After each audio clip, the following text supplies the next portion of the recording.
Good evening and welcome to another edition of the Magpie Circle. Busy one tonight, lots going on. It's a busy week to watch Notts coming up, isn't it? Carlisle and Kedwin Scott scored on Saturday, return on Tuesday night to Meadow Lane. An early start for all of us going to Gillingham, lunchtime kickoff on Saturday. Alassana Jatta.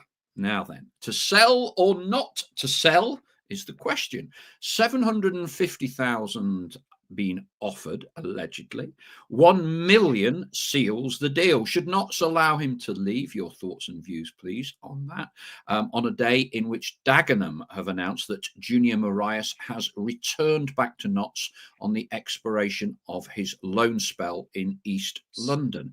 7 days and counting to next Monday before the deadline shuts. Do you want to see Notts do more business, and where? Andy Woodman and Bromley, they kind of do and did what Andy Woodman and Bromley do, didn't they? Was it daylight robbery for you, the 1-1 draw, or were we perhaps a little naive in the closing stages? And the loss of Notts' assistant manager and first team coach, the Saunders brothers, we spoke about that last Monday. Both have now left the club. All this and more brought to you by our official partners, the Big Shed at the Trent Navigation and JH Accountants. But the most burning issue of the evening, welcome to Mark, Stallard the mallard. I couldn't believe it. You were on Ilkley Moor Bartat in blissful ignorance last week. Now then. I have been informed. Yes, I've been informed of Dan Dawson's childhood trauma, shall we say? Who owns a pet duck, by the way? It was a pet duck growing up as a start. But yeah, I mean, I apologise to him for not being here. But yeah, he said I heard that he obviously ran out of names for a duck, and they called him after me. But takes me back to some childhood trauma. That is obviously with a surname of Stallard, you get thrown around the playground quite easily. Mallard was a contender for a sort of nickname for me, but I managed to quash that at every step as best as I could. So yeah, that's the first time that's dredged that up. So if Dan's listening, thank him. I'll have a few more sleepless nights now. Stallard the Mallard is back in the public eye again. But yeah, what a strange thing. Yeah, fancy that. Couldn't believe it when he told me. And Andy Eason, one of the regular members of our flock, I know you don't do Twitter, he went to the town market square, found a duck in one of the fountains at the market square, took a lovely photograph of a duck, a mallard in the fountains with the council square in the background, unless he's photoshopped all this, sent it to me. And so I used that as part of the promo material for this show. There you go. So thanks to Andy, I've given him a photo credit on Twitter. Now then, a few thoughts and views of our flock. It's quite a broad church tonight. And then I want to talk, Stell, I want to get straight into Alassana Jatta, which has clearly been a big story. And whether it's going to run for the next 7 days, I have a feeling it might. I want to kind of get your thoughts and views both on Alassana and from a club perspective of, is this something you do, or is this something you do over your dead body with a view to automatics stroke playoffs in the final 20 games of the season? Some thoughts from the flock firstly. Jurgen Halligan first on the show. Surprised Grant got subbed on Saturday. Thought he had a good game. We need to finish our chances when in front of goal, says Peel. Jurgen adds desperate need of a striker to come off the bench to challenge Jatta and McGoldrick. Richard Terry says, great game Saturday. Pity about the result. I've just completed Les Brad's book, he said. Brought back lots of memories. Found some tickets for Sunderland. 2nd of January 1974 at Roker Park. Coldest match ever watched. I think I was at that. I was about 10 or 11 at that point. Rings a bell. Junior Marias is back, reminds us, says Julie Henshaw. Andy Eason, I suspect we're going to have a few of these. Duck mentions. A up me ducks, says Andy Eason, who delivered that photo. Yeah, 0 out of 11 for cheesiness there, Andy, but it was a good photo, to be fair. David Dawes, not David Dawes' son. We need to stop trying to score the perfect goal and have a pop-up goal quicker. Evening from Ray Newton, from Ian Haywood. No news on a striker in the building yet. Question mark, says Ian Haywood. Evening from Kay. We still need a creative midfielder to replace Crowley, says Martin Blaney. Need another midfielder, says Ray Newton, but priority is a striker. Chris B, we seem to have signed potential this window so far. I think we are desperate for an experienced striker, oven ready, anyone, and defensive midfielder before the window closes. I wasn't impressed with the substitutions Saturday. We needed experience to see the match out. Didsey should have stayed on. He was running the match, and Curtis Edwards should have come on. Evening from Kenneth Pointer, from Pythagorean. Greetings from Hamburg, nice part of the world to be in, from Simon Blair. Gazali, that was a point gained on Saturday. The longer the game went on, I could sense them getting something. We lost all impetus with Jody and Didsey going off. 3 points tomorrow against Carlisle is vital. Ian Cooksey, with 3 players in and 2 out, we've not strengthened the squad that much in numbers, especially with Ness and Robbo out for the season. Need at least 2 more through the door. Evening from PJ Defiance and Paul Huskisson. Jurgen, who's on overtime on his keyboard tonight.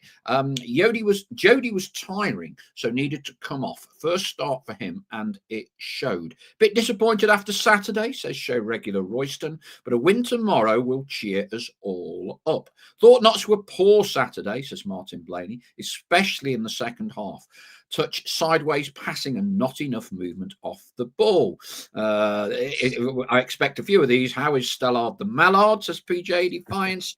Ian G, evening all, early days for Whittaker, but first impressions, I can see why we only gave a 6-month contract. Oh, dear, Ian. Paul, recently we seem to be making subs to manage minutes rather than to effect the game, either defensively or attacking. That's an interesting point. We'll pick up with Snell on that. That's a point I think that is kind of constructively made, and is a good debating point. James Moore, evening all. It's another tight season. I feel like we're much improved, but do feel it was 2 points dropped Saturday. We need to be more ruthless when we dominate teams. Evening from Karen Knight, Chris B. The Didsey and Grant substitutions were obviously pre-planned, but badly thought out, in my opinion. The EFL experience that we finished with in midfield was always going to be a risk. Martin Blaney thought Notts were poor on Saturday, with not much movement off the ball and too much sideways passing. James Moore, any further news on a possible Macca loan move? I feel like that could be the difference between automatic and a playoff spot. Come on, Alex and Chris, make it happen. Evening all from Matt Arnold, from Solent Walker. 80 Clark, show regular, evening all. To make a serious push for promotion, we need a proven goal scorer, brackets oven ready. No, he didn't say that. To come off the bench. Right, stacks more. There's a load tonight. Try and read as many out as I can. Stel, let's discuss Alassana Jatta. And I've got to say, fair play to KCI Renix, who's very, aspiring journalist, very active on social media, and he spoke to Alassana's agent, and from the gist of what you glean from the agent, there has been a bid from Plymouth. Sounds about right. The figure, Alassana not in any rush to leave, thought possibly nothing would happen to the summer. Either way you read that, and what is, if you like, being briefed or going into the media, 750 not enough, $1 million turned down. $1 million would be enough to seal a deal. Plymouth have now sold Morgan Whittaker for, is it 5 or 6 million plus 2 million in add-ons. They've got a pot of cash. They're presumably looking for a like-for-like striker, and Alassana would certainly tick the boxes. Where are you with the importance to Alassana valuations, what would you be doing, Stell, this stage of the season for Notts? As a club, from the club's perspective, I would be certainly shutting down any bids less than £1 million. Look, the easy answer is to say, don't want any interest, don't want him to go. We need him. He's scoring goals, and I think predominantly the fact of the matter is, you always look at what are a player's how is a player's value or an asset's value going to change if you don't sell him? Between now and the next window, which is obviously the end of the season, the summer. Now, he's under contract, came in obviously just a year ago. He's under contract for next season as well. He's done brilliantly since he's come in. Obviously, no, we don't need saying twice about that. That's why there is speculation. That's why there are potentially bids for him. It is, from a club's point of view, is his value going to be much higher now than it will be at the end of the season? Barring injury, which is always something you can't know about, but I would say it's not. You would imagine he's going to continue scoring between now and the end of the season. So 15 for the season. You would, without wanting to put any sort of curse on it, you would say he's going to be over 20 for the season. So I would say, if they're looking for £1 million now, I think somebody would offer £1 million in the summer. Or certainly around that sort of figure. I don't think his value would diminish between now, if we kept hold of him, and the summer. Obviously, there's no increase in wages for him. We've budgeted him into the squad, things like that. So there's no increase in anything like that. So for me, it would have to take an unbelievable offer, and I think that's been the case for anybody that Notts have sold. It's got to take a really, really good offer to get him out the door, and certainly partway through a season. We know we've just lost Dan Crowley to MK Dons. Again, that must have been something, say, fairly spectacular, given he only had 6 months left on his contract, or not even that, 4 months left of the season, and he'd made noises that he wanted the move to happen as well. So that sort of not forces your hand, but that plays a part. But with Alassana, I think that, I think we can afford to keep him. The only way you would look to get rid is if you were as absolutely certain as you ever can be about replacements. And I am talking the likes of a certain M. Langstaff. That sort of replacement would be the only way that it would free up you accepting a bid for Jatta at this stage, I think. Okay, it is a scenario then. So tell me, Mark Stallard, director of football, whatever, owner, you can get £1 million for Jatta, and you can get Langstaff on a loan deal till the end of the season. Would you do that? How much am I banking? Like, because Macca's wages will be higher than what he was here before. We'd have to pay more if he was going to come, and this is absolute speculation. I guess I'm talking from a promotion prospects perspective, Stel, of losing one player but replacing with someone. Do you think, with that specific circumstance, you might entertain it? Because it sounds to me from what you're saying, you wouldn't take £1 million now because you're not really going to lose much money, if anything, and you might get more if you wait till the summer. And clearly, by keeping him, you're maximising your chances of promotion. Yeah, that would be, first option. Obviously there's things that can get thrown into the mix, similar to Dunkirk. The fact that if the player indicates he wants to go, if he's, and not for 1 second suggesting this is anything like, but we know nowadays the sort of shenanigans that can crop up if players want to force a move through.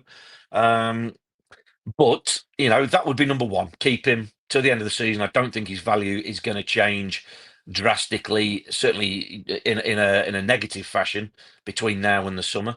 It may change in a positive if he goes on and scores 25 up near 30 for the season. Then I think his value goes up. But that said, as they always say, every player has a price, every player has a value.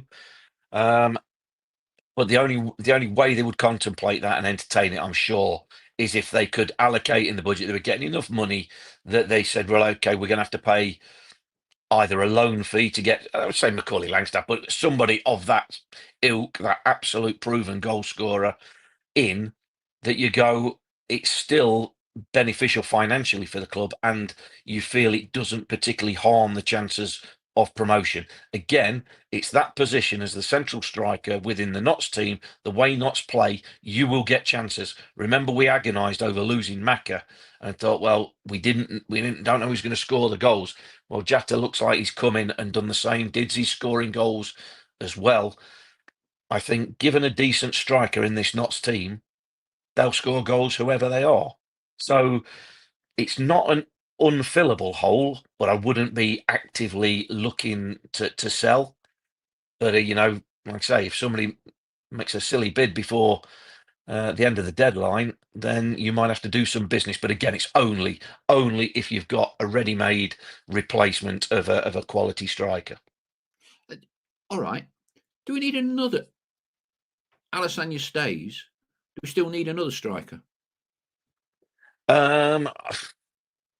Not seen enough of Will Jarvis and Charlie Whittaker to really say whether we've already got that.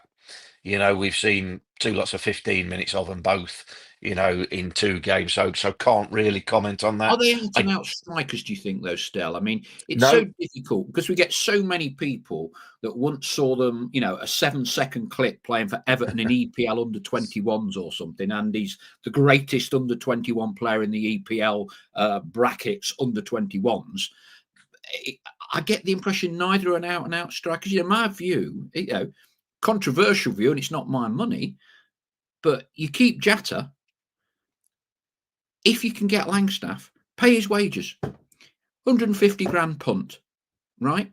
If we don't go into details what his wages are. It was only 4 months. 150 grand, that's a gamble. If you got Macaulay Langstaff, Alassana Jatta, and David McGoldrick.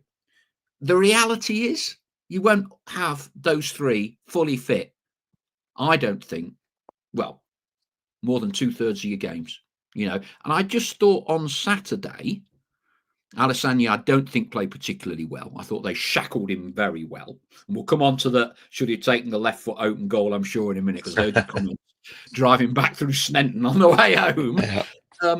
But that gives you that real firepower. And it's 0-0, it's 1-1, and you bring people capable of making a real impact off the bench. And Alassana, you could probably have 3 terrible games, and we don't want him to have it. The reality is, he's still starting up top. Yeah, I don't disagree with that. But devil's advocate again. If you if you, for instance, we brought Macca back, had him, Jatta, and Didsey. Yeah, I don't think you're starting all 3 of them, are you? Together? No, I don't think you are. But I'm talking about that real cutthroat. Absolutely, and I think that cutthroat is a good thing. I think it's one thing I would say. After Saturday, and I thought we played well Saturday. I just thought we just lacked a little bit of cutting edge final third, a little bit of clinicalness, real ruthlessness. Just slightly. Again, any criticism we're going to have is I'm potentially going to have. It's not criticism; it's more areas to improve. Bearing in mind we've won 5 out of the last 7. We've took 16 out of 21 points. Good. Saturday was a good performance. Unfortunately, Bromley packed 10 men behind the ball and made it really difficult for us. Should we have won the game? Yes, we should. We had loads of chances for all the play that we had, but we had enough ball in good air. I just thought the final ball maybe just lacked a little bit, and certainly the finishing just lacked a little bit of ruthlessness, real killer instinct, real ruthlessness that can make a big difference between just picking up a point or turning it into a sort of not a scruffy 2-1, because we played better than that, but win the game 2-1, all 3 points, everyone's happy, and nothing more is really said about it. Bromley were difficult, but we got the job done. I think just at times we struggle to really put teams to bed. Like I've said before, I think this team is good enough. This Notts team has got the ability, when they play football, to really open teams up, to have, we talk about possession, but it's what when they play flowing football like they did at times, particularly in the first half.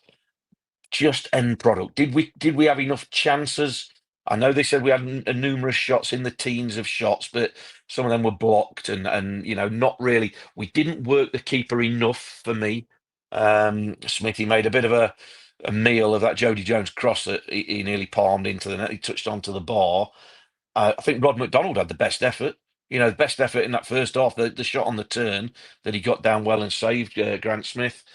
So did we really work him enough for how well we played? I don't think we did. That would be my area that Notts need to improve on, that absolute ruthlessness when we get in and around that final third, because we do that so often to really put teams to bed. But hey, a week ago we were, or just over a week ago, we were beating Accrington 3-0 in one of the most, what I called it, almost complete away performances.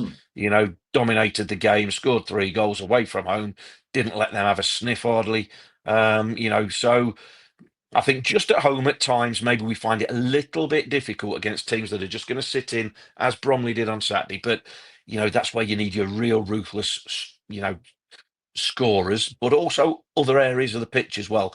It can't just be relied on Jatta and McGoldrick to get the goals. I'd just like to see a few more goals coming from other areas, particularly now we've lost Dan Crowley. Somebody else has got to step up. So Conor Grant, who's, coming back into the team, for instance, can he be that man that takes on the Dan Crowley's, goals and assists sort of moniker as well? And yeah, I can't not mention that Jatta chance when he went round the goalkeeper.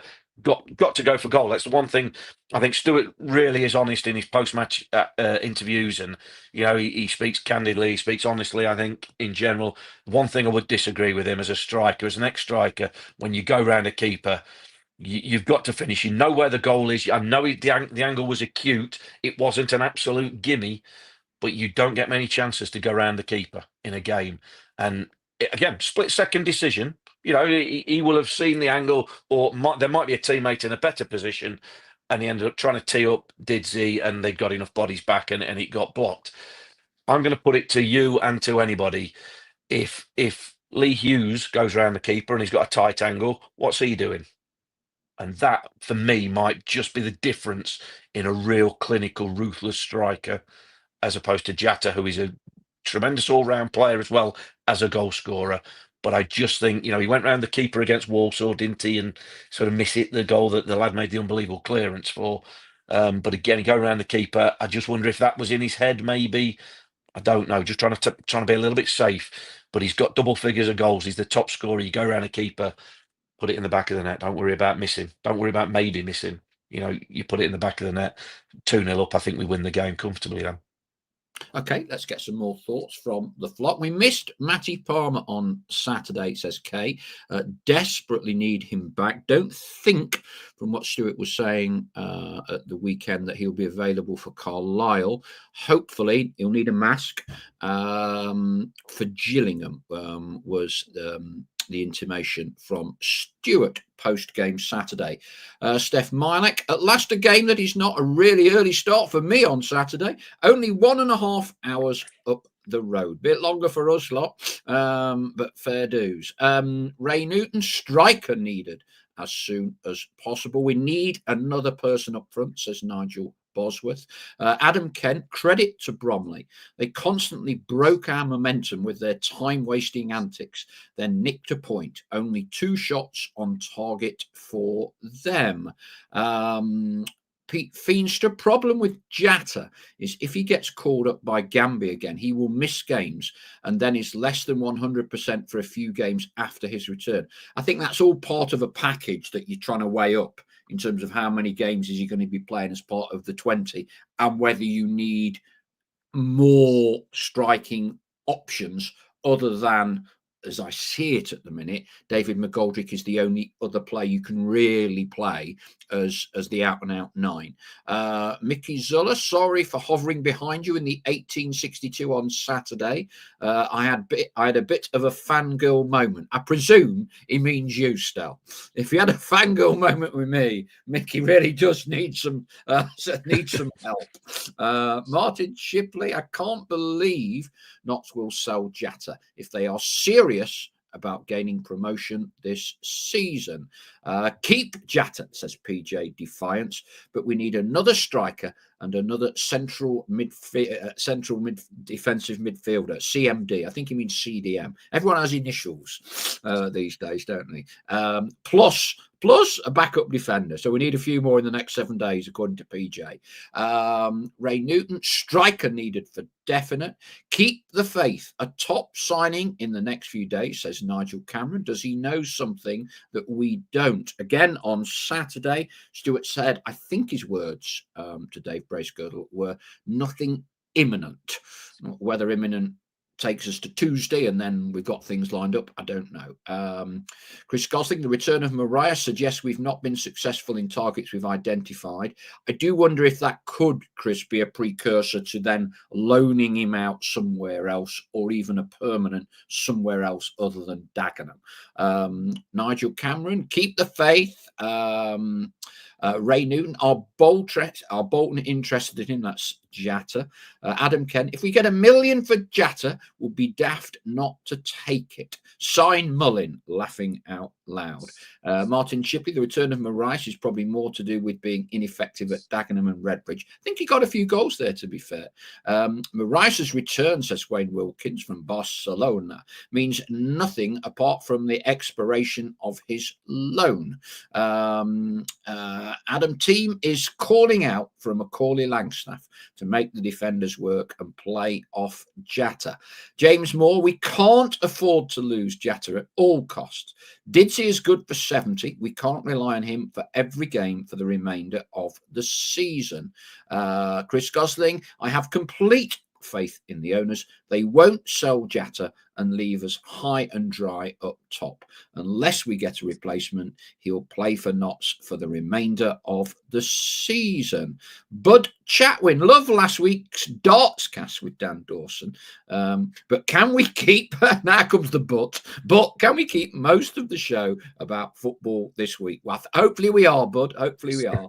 We need another forward and not another Devon White like Jatta is. Bud is clearly a life and soul of the party type of guy, Bud. Only joking. Andy Easom, AJ wasn't in the at the races on Saturday. You hinted at an incoming last week. I can't remember. I'm not aware of anyone at the minute, if I'm honest with you, Andy. I think what I was talking about, and a lot of people were going, it's Kiana Tete and all the rest of it. It wasn't. It was Macaulay. And just to sort of dot I's and cross T's. Millwall are prepared to let him go out on loan. They clearly want to recoup as much of his wages as possible. And oops, blimey, me off then, Steloff, we're still here. Clubs are then, if you like, invited to, table how much of the wages, and you have a good old-fashioned negotiation. We will pay 30% of his wages. No, we want 85, and as Stel said, and actually we want a loan fee as well. And Notts, clearly there is an interest, and would be mad not to explore it. But clearly there will be other clubs taking a look at it. And there's one person did say to me, which I thought was quite interesting. He says, well, Notts can't really hand the begging bowl around too much, Stel, because they've already given us 600 grand first down payment. So we can't pass the begging bowl around too much, No, absolutely. Yeah, but anyway, so it was Macaulay. That's where it was. That's where the situation was, and I suspect something like that will be left till the 11th hour as to who is prepared, or if anyone is prepared to match the percentage of wages that Millwall want to recoup on Macaulay going out on loan. Read Jatta sale, says Andrew Gregory. If you keep selling your best players, the squad has less quality. So no promotion if it continues. Chris Gosling, the REITs have said at numerous forums they only sell if evaluation is met and we have an adequate replacement. Evening all, Mark Williams. I agree with a few comments here. The two substitutions Saturday ended up being poorly timed as young Whittaker got isolated, exposed for their goal. 2 points dropped for me. Derek Flowers, there's more of these still. We must be quackers to sell Jatta. Gazzalee, Keith Harris had a duck. I mean, there's lots of these. I'm not reading all of them out. Stop egging him on, Derek, says Chris Gosling. I'm on a little cluster there, aren't we? Wayne Wilkins from Barcelona. Let's have a little bit more context. Bromley were a threat, and that's all they were really. Not second half was decent and created two big chances that just needed taking. We're all going on a meltdown for a draw. Johnny, go and spend some of our cash on a proven striker if we want automatics. Water off a duck's back, says Nigel Cameron. I'm thinking we're getting to the end of them now. Chris Gosling, if not to get a near 600% profit after a year, then surely they'll look again at the overseas market. I don't even think they paid 150 grand for him, Chris, so it's probably more than 600%. Jatta leaving would mean playoffs at best, though, for me, says James Moore. Dale Pikett not earned over £1 million on 3 players who finished 14th in the league last season. They didn't, Dale. It's less than £1 million, I promise you. Macca is 600 grand down payment. Naman 50 to 100. And me and Stell disagree slightly on the most recent sale. I'd be staggered if they got 100. I would. You know, think of Macca 600 under contract, last 6 months of the contract with Dan Crowley, who can move on a free in 6 months' time. So, you know, I think it's quite as much as we might think it is. James Moore, Macca on loan and Jatta sell for £1 million. Sounds good business to me. Macca low on confidence at the moment and not oven ready, says Ian G, and could take time to settle.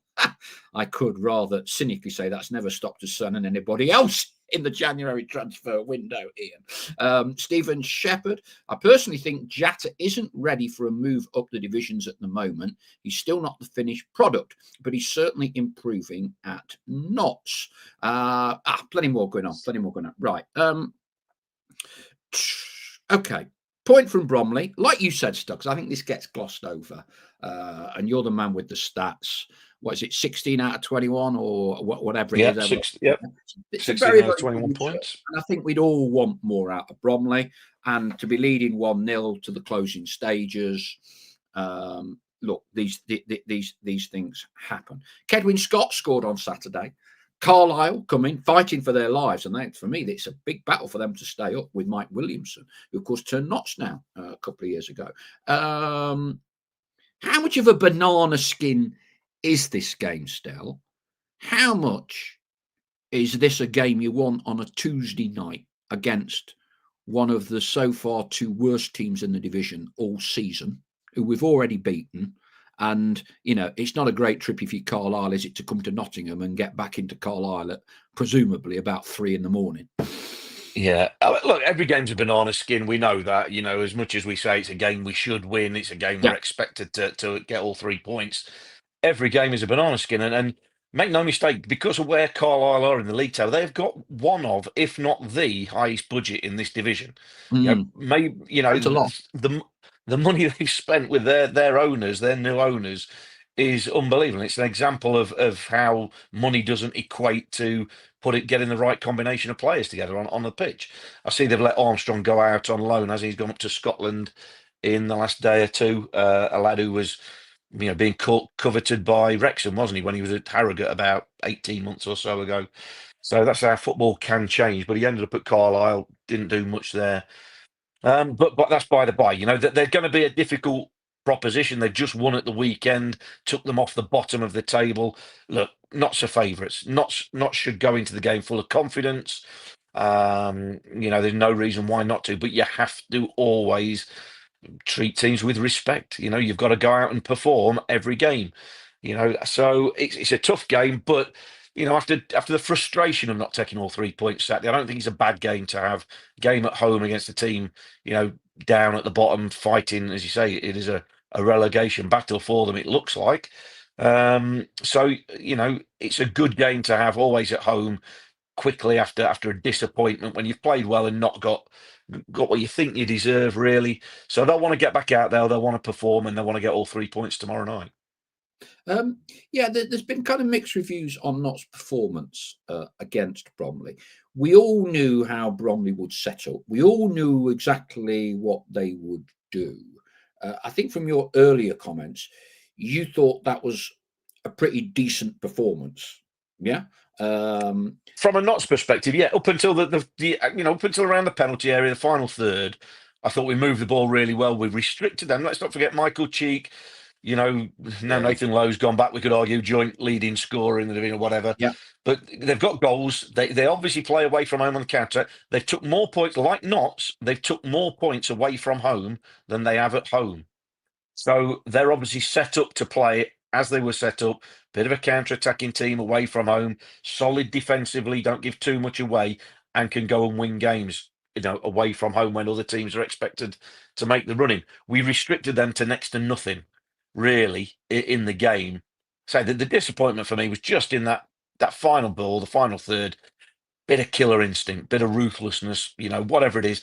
We played some good football. It wasn't absolute best, of course it wasn't, but I thought we played all right. I thought it was some decent moves, decent patterns of play, and just didn't make the most of it. Didn't really work the keeper, as I've said. So, that'll be the frustration. But it was not too far away. It was a sort of 6.5, 7 out of 10 performance, wasn't it?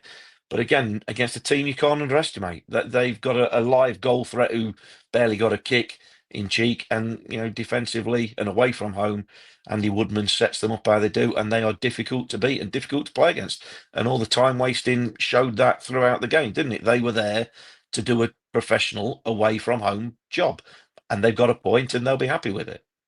Where are you with how Notts finished the game? And in my experience over many years, managers can often be berated for their substitutions. And once someone thinks they made a decision wrong once, it kind of lives with them for the rest of the tenure every time they change a player. It did create quite a bit of debate, bringing the two younger arrivals on, taking David McGoldrick off. Bromley then having kind of their best spell of the game. I mean, what was your take on that? And I think the very good point, the name who's escaped me, one of our flock made earlier, about substitutes being made to manage minutes against substitutions being made to see out a game and get a result. Yeah, I mean, I think one thing that I think we can all sort of say is that they got their equaliser, didn't they? I don't know how long, but within a minute or two of them substitutions being made, the double substitution, and it felt a little bit like Notts had just been caught a little bit at 6 and 7 as just trying to bed in with a double substitution. So look, sometimes managers make substitutions and the substitute comes on, scores a goal, the other one gets a goal, sets a goal up, and he got a great substitution. And other times you make them substitutions, and no fault of Will Jarvis and Charlie Whittaker, no fault of theirs. It just upset the rhythm or the control that Notts had a little bit. And like I say, let's not take anything away from Congreve, the lad who showed great feet, to get away, go through the middle of the Notts defence. We've not seen that happen too many times. And again, he's finished in off the post. Another time you might get lucky, it hits the post and comes out, you get away with it. On the day, you don't. It hits the inside of the post, goes in the other side netting, and it costs us 2 points. So, look, the reasoning for the substitutions, you can see we've got a game on Tuesday, younger lads, fresh legs, bring them on. Jody had already gone off. He'd done his allocated sort of 60, 65, first game back. I don't think we can have any complaints about that. David McGoldrick is 37? Game on Tuesday that I think he'll be wanting to start in, so he'd done 75 minutes. It's time to bring the young lads on, and well, I say young lads, but younger lad, fresher legs. It didn't work out. It didn't work out, but it's not the direct reason we lost. Yes, we maybe didn't get organised. We maybe didn't get organised quite so well when they came on for the couple of minutes till they got the equaliser. But look, I think that's more coincidence than cause. So look, it's one of them things, unfortunately, adds to the frustration. But do you now, you can't now advocate saying, well, David McGoldrick's got to play 90 minutes every week because we can't change it. And, you could easily concede with players tiring in the last 5 or 10 minutes. So frustrating, yes. Did it work? No. But then that's not a reason not to make changes. I think, we've spoken about substitutes before, at the Peterborough game and what have you. Like, sometimes it happens and sometimes it doesn't, but it wasn't as a direct result of any of the two lads that came on or even went off. The lads produced a bit of skill through the middle of the park. We haven't really closed him down well enough. We've just been a little bit disorganised, and we've been punished. Had we took our chances at the other end, it wouldn't have been so much of an issue. But we've put some maybes again. Is there a danger, Stel? So we've got the two young lads. There's certainly lads that haven't played an extensive amount of senior men's football, either of them. And yet some of the stuff we've seen coming out, these lads are a bit, heaped pressure on, Damien Duff says, and it makes them sound like the next Neymar and Maradona all rolled into one. But the reality is this is going to be a very steep learning curve for them. Because they're now playing men's football and they've not been exposed to a massive amount of it. Is there a danger that we're going to put too much expectation on these lads to kind of hit the ground running, bang, help get us into the automatics, etc., etc.? There can be, but again, it's professional football. And I get you're stepping up from Premier League 2 or under 21 football. Will Jarvis has had a bit more of a taste of men's football. But still not a lot. Yeah, still not a lot. But there's always expectation. What will happen is that Stuart will see them. Obviously, they've been identified previously, scouted, had a look at their record, the stats, the data, what have you. They've been identified as good players, good young players, but good players, essentially. Doesn't sometimes matter what age you are.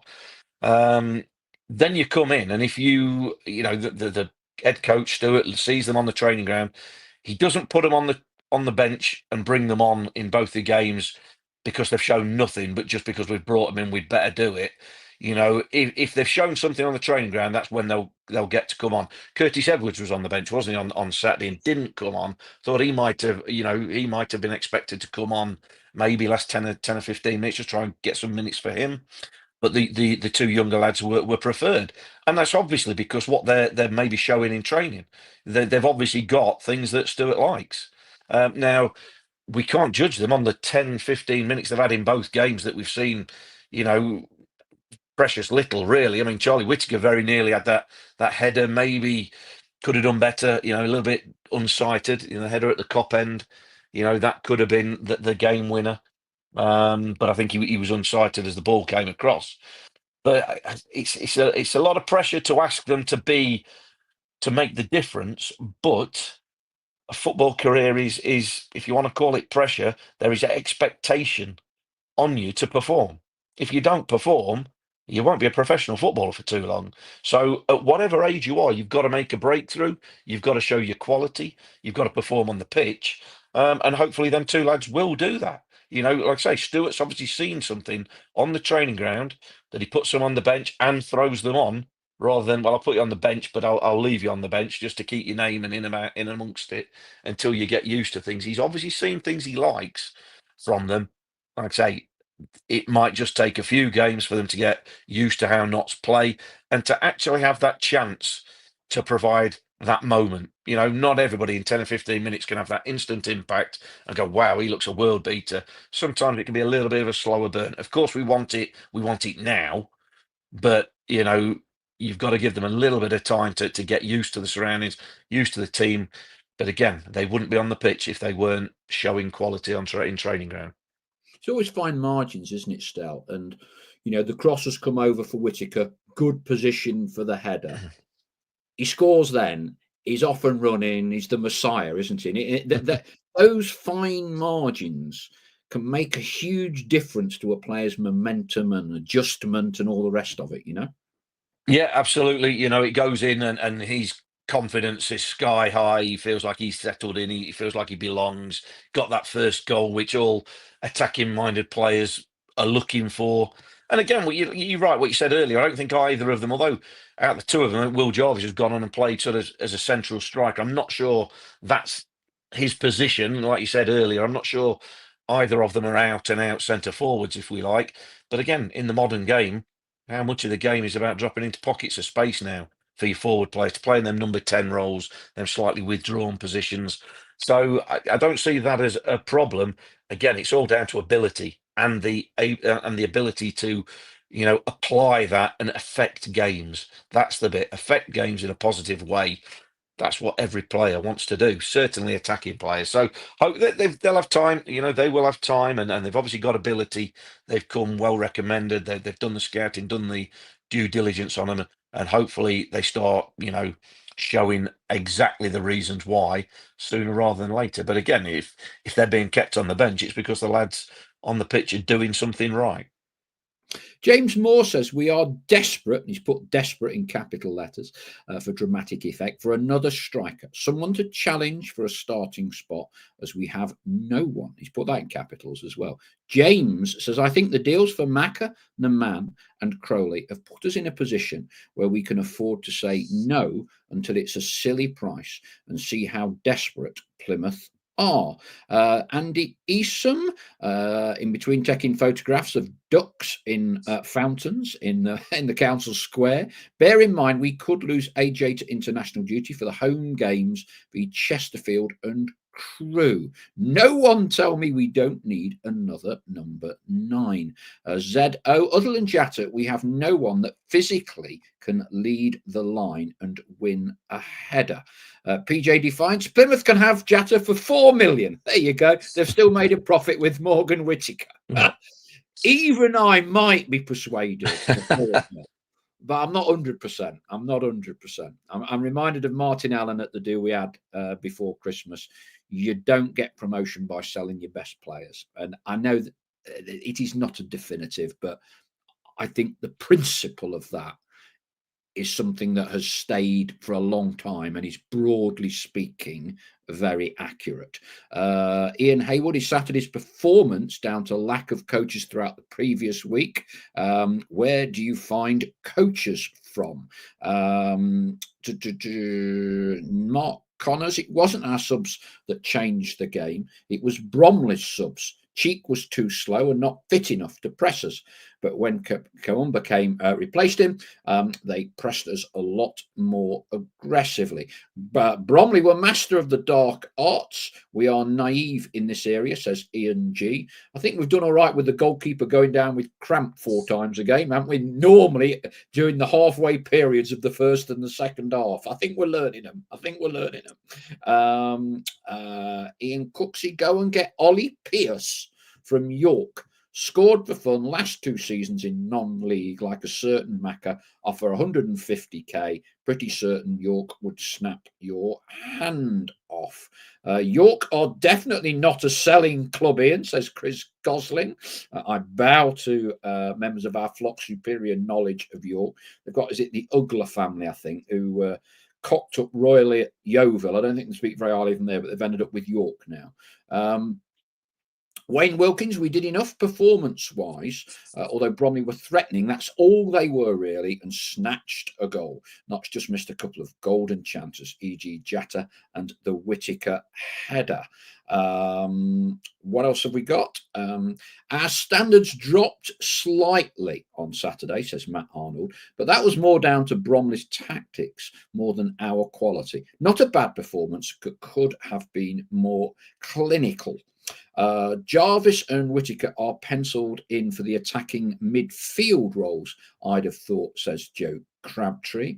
AD Clark, what's Stell's take on Macca already being loaned out by Millwall? Was he given a fair chance? We all felt he wouldn't suit their style of play. Now, Chris Gosling is claiming that Wealdstone have just announced the new manager and it's not Saunders. I hope you're not telling porkies, Chris. Someone whack a few more messages out. I mean, look, we'll deal with that. You were off, Stell, with that. I was aware of the situation.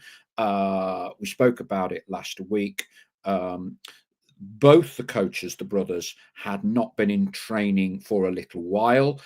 There had been, inverted commas, an incident, a complaint, which led to an internal investigation. And during that internal investigation, the brothers were not on the premises. They were at the Wealdstone game when Notts were winning at Accrington. The sequence of events, I'm just trying to state the facts here rather than too many interpretations.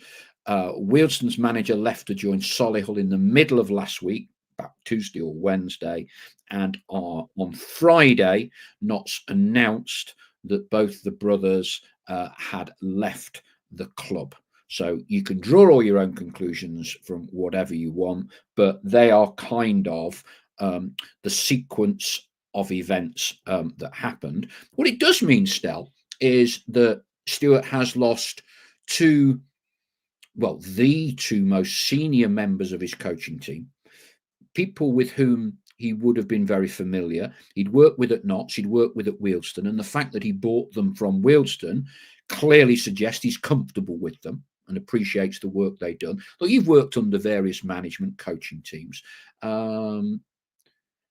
How much do you think Stuart will be feeling that? How much of a difference does it make? It's very much more than a one-man team these days, isn't it? There's a lot of pressures out there.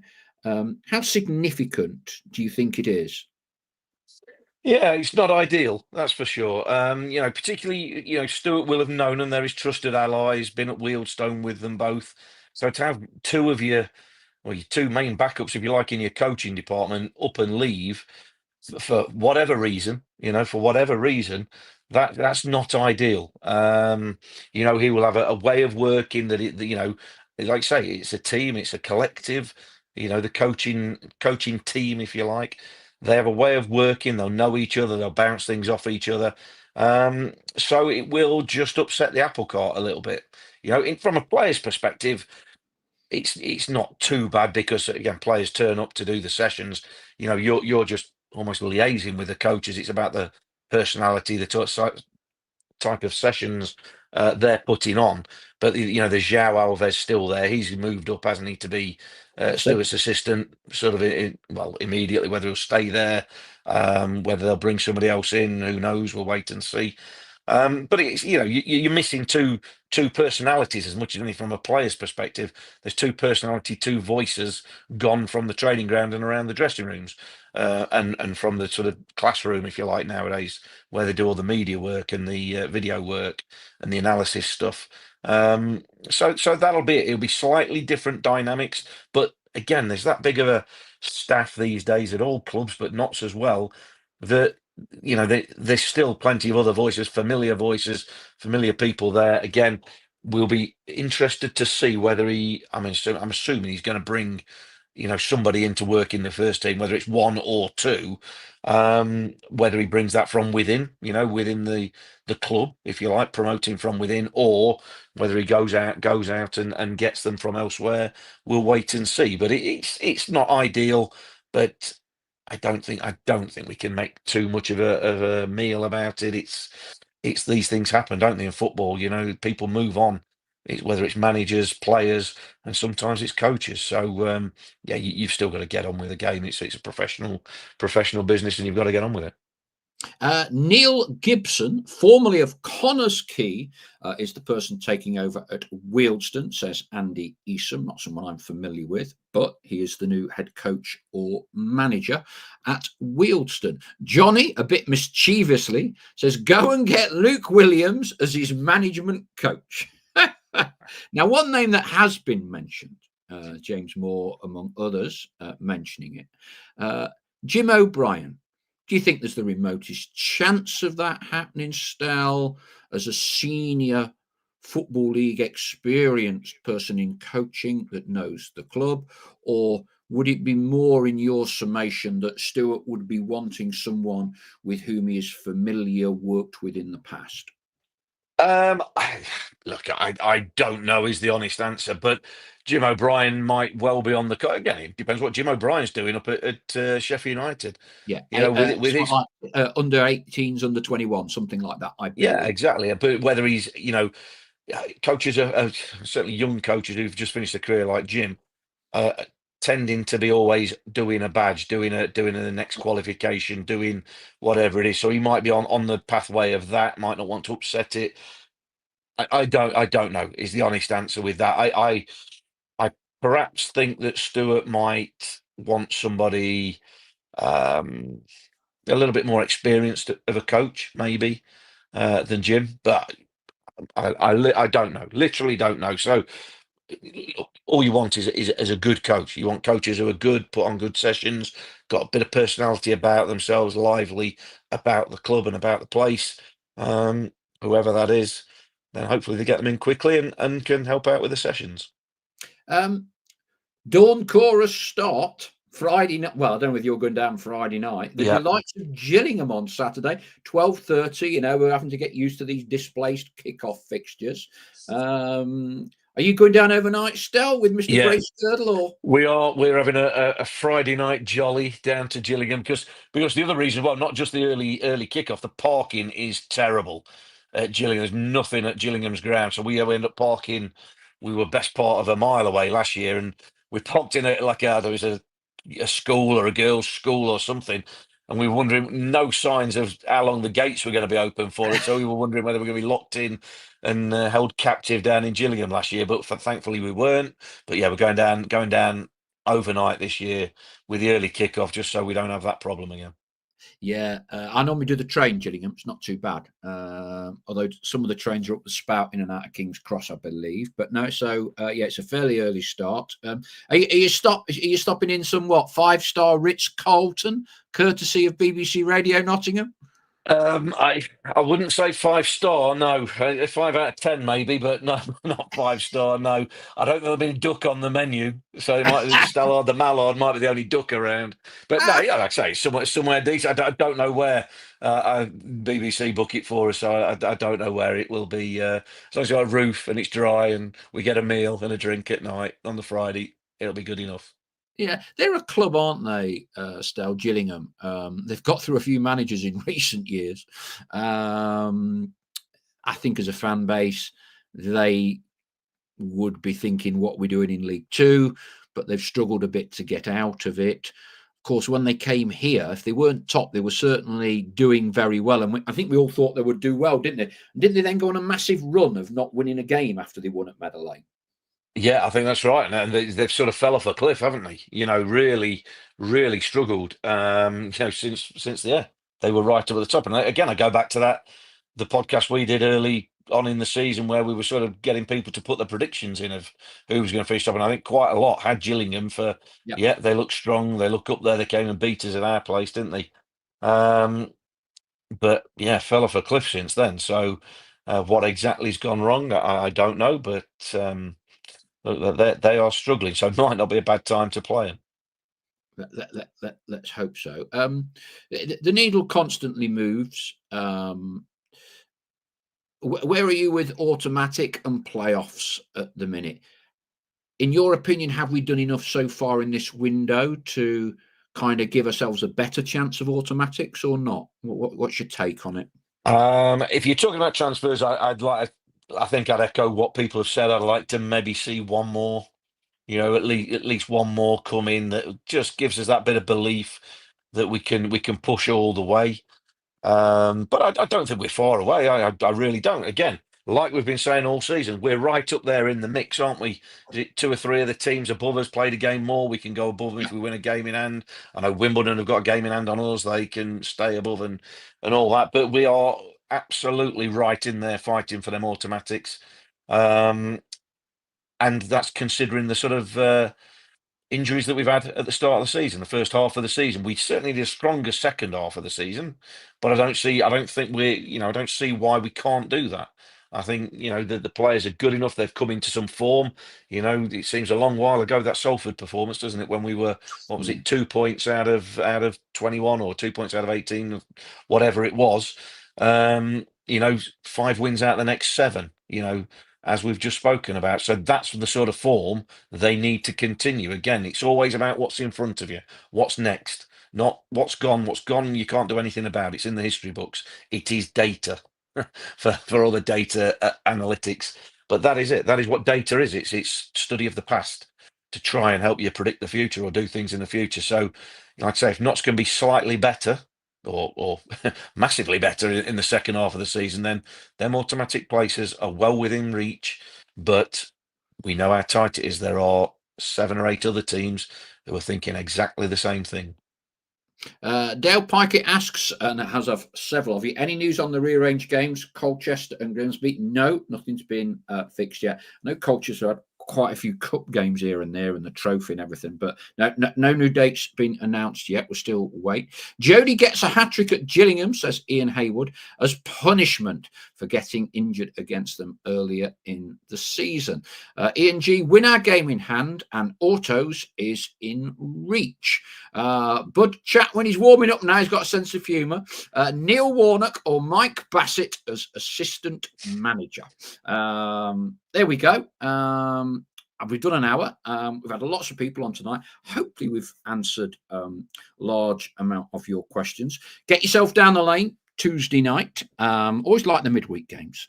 Fills the week up, doesn't it? I suspect Kedwin Scott's dad, Colin, will be down saying hello to a few of you as well. Let's hope we can make it 4 out of 6 points from those 2 home games. And then we're all off to the dubious delights of Gillingham on Saturday. That is a 12:30 kickoff. Stell, thank you as always. I'll relay your messages to Dan Dawson if he's not already watching. And have fun tomorrow night. And hopefully you can find an early parking spot on Saturday. Yeah, I think we're going to get there Saturday early. Yeah, I'm having a little bit of hospitality on the club's. The club have given me tomorrow. So if anybody's around in any of the suites or whatever before the game, come and say hello. But yeah, they're feeding me. So anything for a free feed, you know me. Yeah, that's right. So if you're in hospitality tomorrow, or if you've not bought hospitality yet, the legend that is Stallard the Mallard will be on the mic tomorrow evening. So if you've not already got some hospitality, Adam Chantry, the commercial manager, is doing an excellent job down there. Get your booking in and you can meet Stell and you can make all sorts of dodgy references to ducks and everything. The question, the one I'm going to challenge Adam Chantry and his commercial team and the chefs at Knott's tomorrow. Normally, I think it's a roast beef or something. It's got to be a roast duck tomorrow, still, hasn't it? Nice, a nice roast duck. Portions of that, eh? Yeah, I guess I just feed the jokes. Exactly. Yeah, I don't know.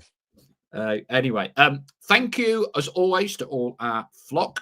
Lots and lots and lots of messages. Apologies if I've not been able to read them all out tonight, but certainly been a very busy one. We'll be back next week as usual, when hopefully 6 points more in the bin. Thank you very much indeed. Good night. Cheers.